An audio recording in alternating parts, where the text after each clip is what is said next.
Today,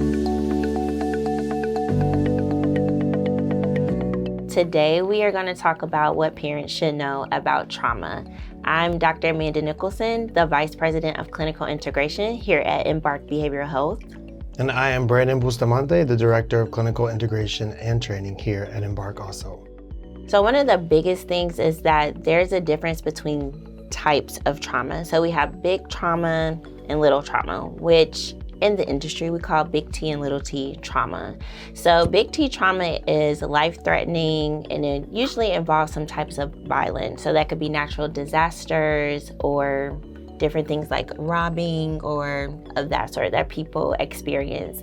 Then we have our little t traumas.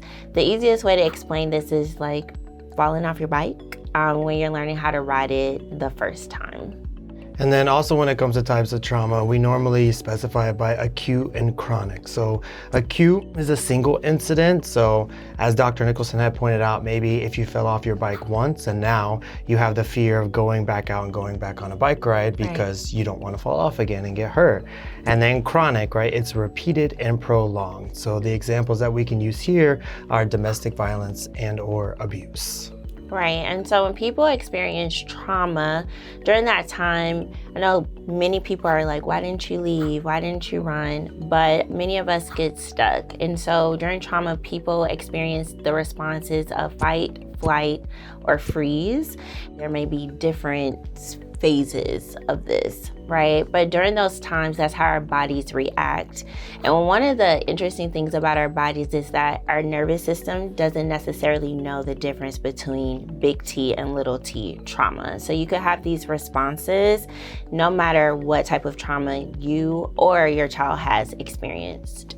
Yeah, and I always use the example for flight, fight, or freeze as like a deer in the headlights. Yeah. Either the deer freezes when it sees the headlights or it just takes off. So just think about our responses to our bodies and how we react to different types of trauma. And I think we could go even further to say that anything could be considered traumatic to somebody because that's your experience. So obviously we want to validate that, but we also want to recognize that something you may find to be traumatic may not be translated to other people. So it's good to know when we think about that and how we navigate through that on our mental health journey.